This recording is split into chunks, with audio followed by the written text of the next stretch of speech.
할렐루야. 사랑하는 대강의 가족 여러분, 오늘 하루도 하나님의 말씀과 동행하는 삶이 되길 소망합니다. 오늘 함께 나눌 하나님의 말씀은 에베소서 1장 22절에서 23절 말씀입니다. 또 만물을 그의 발 아래에 복종하게 하시고 그를 만물 위의 교회의 머리로 삼으셨느니라. 교회는 그의 몸이니 만물 안에서 만물을 충만하게 하시는 이의 충만함이니라. 아멘. 인생의 모든 문제와 괴로움은 사실 모자란 데에서부터 옵니다. 이 사랑이 모자라고, 또 물질이 모자라고, 또 건강이 모자라고, 기회가 모자라서 이 사람들은 고통스러워하며 시간을 살아갑니다. 이 모자라니 만족이 없고 또 만족이 없으니 행복하지 않습니다. 오늘 본문은 이 모자람의 문제에 해답을 줍니다. 그 해답은 충만이라는 단어입니다. 이 충만이란 빈틈이 없이 가득 채우신다라는 말씀입니다. 가득 채워진다는 것은 부족함이 없는 이 만족을 의미합니다. 여러분, 이 땅을 살아가면서 무언가 허전하십니까? 또한 이 모자람의 문제로 마음의 통증이 있으십니까? 하나님께서는 충만한 삶을 우리에게 약속하십니다. 오늘 본문에서 해답을 찾기를 바랍니다. 첫째로, 충만한 삶은 그리스도 안에 있습니다. 이 문제는 사람에게서 만족을 찾으려 하기 때문에 생겨납니다. 우리의 안을 채우려는 마음이 땅을 향하고 있기 때문에 여러분 만족할 수 없는 것입니다. 희한한 것은 신앙을 가진 사람들마저도 우선은 땅의 것으로 채우려 하고 그런 후에 모자라는 것을 주님께로부터 얻으려 한다는 사실입니다. 여러분, 이것이 문제입니다. 이 순서가 바뀐 것이죠. 이 모름지기 믿음을 가졌다면 위로부터 주시는 것으로 우선 내 안과 밖을 채워야 합니다. 이 땅의 것들은 덤으로 주시는 것입니다. 그래서 주님은 먼저 그의 나라와 그의 의를 구하라. 그리하면 이 모든 것을 더하시리라고 하신 겁니다. 이 땅에서 우리가 누리는 것들은 어찌 보면 덤으로 얻은 것입니다. 그런데 사람들은 땅의 것에 목숨을 겁니다. 욕심내어 집착했던 것을 얻지 못하면 미련 때문에 아무것도 하지를 못합니다. 이러니 고통스러울 밖에 없는 것이죠. 한 중년 남자가 정신과 의사를 찾았습니다. 이 정부 고위 공무원인 그에게는 이해심 깊은 아내와 잘 자라준 아이들이 있었습니다. 그런데 우연히 30대 한 여자를 만나면서 이 모든 것이 달라지기 시작했습니다. 그 여자와의 삶을 위해서 모든 것을 아내에게 주고 나와서 새롭게 인생을 시작하겠다는 것입니다. 차가운 물망에 오른 유능한 공무원이지만 그것도 포기했다는 것이죠. 이 사람은 중학교부터 대학까지 인류학교만 다녔고 이 사회생활이 시작된 후에도 승승장구했습니다. 그럼에도 자기의 가슴을 채우지 못하는 허전함이 있었다는 것이죠. 그는 말합니다. 지금까지 내 인생에서 내 뜻대로 한 것이 하나도 없었습니다. 이번 일만큼은 내 뜻대로 하겠습니다. 지금 이 사람은 자신도 알지 못하는 말을 하고 있습니다. 이렇게 똑소리 나는 사람이 내 뜻대로 한 것이 하나도 없다라는 말은 거짓입니다. 이 사람의 말은 이렇게 이해해야 합니다. 저는 이제까지 실패가 없는 인류의 삶을 살았지만 그것들로는 제 마음에 만족을 얻을 수 없었습니다.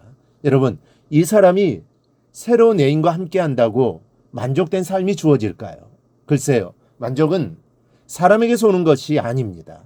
오늘 성경이 이렇게 말씀합니다. 교회는 그의 몸이니 만물 안에서 만물을 충만하게 하시는 이의 충만함이니라.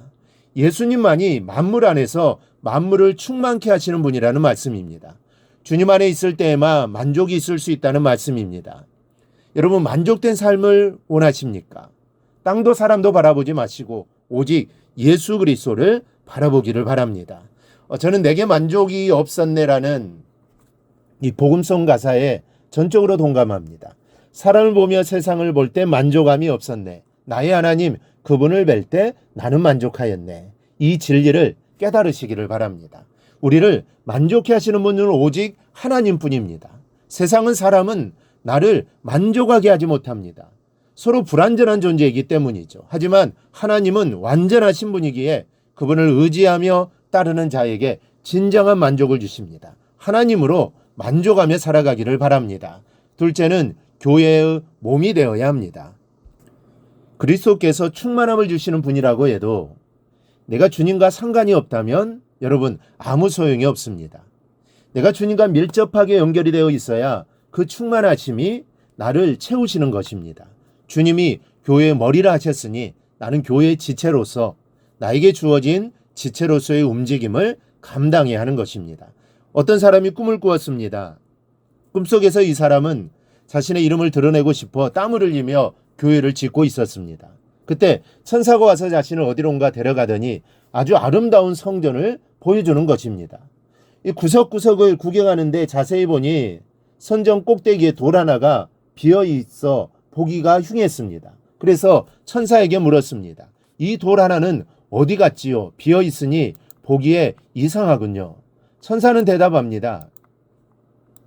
그 자리는 처음부터 비어 있었어요. 우리는 당신을 그 자리에 배치하려고 했지만 당신은 성전 전체가 자신의 이름을 빛내주기를 원하면서 스스로를 깨트리고 있습니다. 그래서 우리는 누군가 그 자리를 채울 사람을 찾고 있습니다. 그는 잠에서 깨어나 하나님께 부르짖었답니다. 오 하나님, 저를 버리지 마시고 아무 자리라도 좋으니 성전 안에만 거하게 하여 주옵소서. 제가 설사 깨진 돌이라면 바닥을 까는 벽돌이라도 되게 해 주십시오. 많은 신앙인들이 채움받기를 원하면서도 내가 채워야 할 의무에 대해서는 외면을 합니다. 이것은 이치에 맞지 않는 이율배반의 신앙입니다. 만물로 충만케 하시는 주님이 주시는 만족을 누리려면 그분이 머리가 되신 교회의 지체가 되어야 하는 것은 여러분 당연한 것입니다. 여러분 교회를 귀하게 여기십시오. 교회는 주님이 피 흘려 세우신 곳입니다. 그리고 그 피로 구속받은 성도들이 모여 하나님께 예배하는 곳입니다. 그러므로 내 안에 허전함을 신경 쓰기보다는 다른 지체들을 위해 내가 해야 할 일에 마음을 두고 여러분 실천해 나가십시오. 그러면 나도 모르게 내 안에 만족과 행복이 자리하는 것을 깨닫게 될 것입니다. 그런 마음에 하나님이 채워주시기 때문입니다. 우리 모두 주님으로 인해 참 기쁨과 행복을 누리며 꼭 살아가기를 주님의 이름으로 축원합니다. 오늘 묵상한 말씀을 굳게 잡고 삶으로 실천하며 살아내는 대강의 모든 성도들이 되기를 축복합니다.